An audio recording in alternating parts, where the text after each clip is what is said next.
Salut tout le monde et bienvenue dans cette nouvelle vidéo. Donc aujourd'hui je vais vous montrer comment préparer un amuse-bouche entre amis. Donc voilà, c'est parti.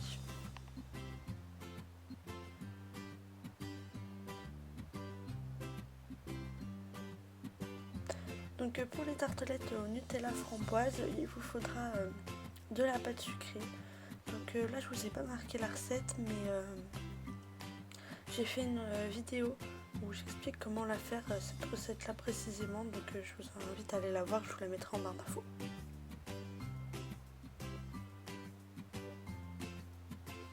Donc voilà, j'étale ma pâte assez finement quand même, mais pas trop, faut pas qu'on voit à travers, pour pas que ce soit trop fragile. Donc j'emporte-pièce avec un petit emporte-pièce des ronds. Donc moi ils ont une forme de fleur, mais vous pouvez prendre des ronds basiques, c'est pareil. Et je les mets dans mes petits moules. Donc il faut surtout bien les appuyer dans le fond, bien les coller au fond du moule pour pas que ça gonfle à la cuisson. Donc il n'y a pas besoin de faire de trous, mais il faut juste bien les coller au fond du moule.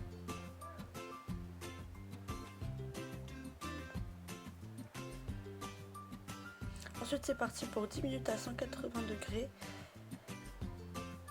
Et pendant ce temps-là, je vais réaliser ma chantilly au Nutella. Donc pour ça, j'aurai besoin de 200 g de crème.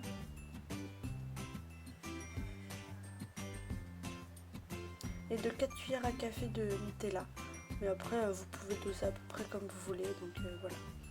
Donc la première étape, je mets ma crème dans mon batteur et je vais la mettre à monter au fouet pour l'épaissir. Et je vais faire fondre mon Nutella que je vais ensuite verser dedans. Donc faut pas qu'il soit trop chaud, mais il faut qu'il soit liquide quand même, assez mou. Et ensuite je vais mélanger le tout délicatement pour rendre quelque chose d'homogène et faire une belle chantilly au Nutella.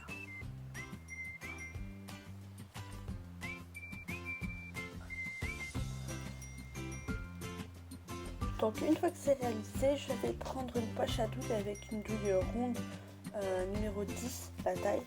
Et je vais prendre mes petits fonds de tarte que j'ai fait refroidir avant, donc faut pas que ça soit chaud les fonds de tarte. Et je vais pocher une boule dans chacun d'eux et ensuite il suffira de poser une framboise dessus ou un fruit ou des petites pépites de chocolat, enfin ce qui vous fait plaisir de toute façon. Donc moi je les ai laissés comme ça, mais après vous pouvez les saupoudrer de sucre glace ou enfin vous pouvez vraiment adapter la recette à vos envies, il n'y a pas de problème. Ensuite pour les mini cannelés, il vous faudra 60 g de sucre en poudre,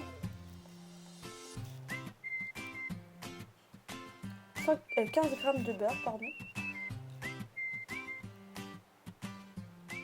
125 g de lait,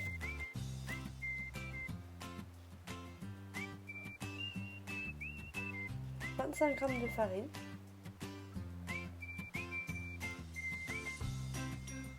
une cuillère à soupe d'arôme vanille,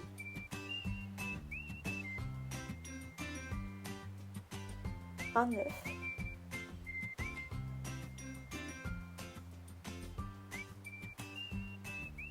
donc je mets ma crème dans ma casserole avec le beurre et je vais mettre à fondre tout doucement. Ensuite dans un autre cul de poule, je verse mon sucre, ma farine, rajouter une pincée de sel à ce moment-là. Je casse mon œuf dedans. Ensuite je mélange bien le tout pour rendre bien homogène la préparation.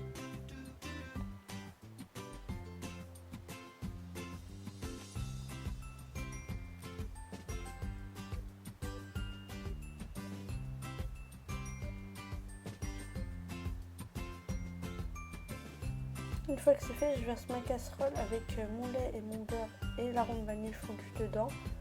Et ensuite, j'ai plus qu'à mélanger doucement. Donc la préparation est liquide, mais c'est normal, c'est fait exprès.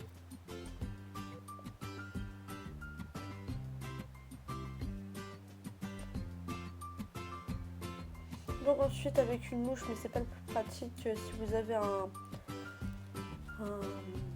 chinois ou quelque chose comme ça, ce sera plus simple. Donc je vais verser aux 3/4 des moules à peu près. Donc moi c'est des mini cannelés, mais vous pouvez faire avec des grands. Il faudra juste adapter la cuisson. Et c'est parti pour 5 minutes à 250 et ensuite 35 minutes à 180 degrés. Donc voilà comme le résultat. Comme vous pouvez le voir, c'est assez simple à réaliser et assez ludique. Et comme toujours, vous pouvez partager vos créations avec le hashtag Laura Pâtisserie sur Instagram et je me ferai un plaisir de venir voir vos créations, etc. Tu peux aussi t'abonner en cliquant sur le bouton en bas à droite de l'écran, ça fait toujours plaisir et ça me motivera encore plus à te faire des bonnes recettes. Sur ce, je vous fais des gros bisous et je vous dis à la semaine prochaine pour une nouvelle vidéo de pâtisserie. Et en attendant, prenez soin de vous-même. Bye!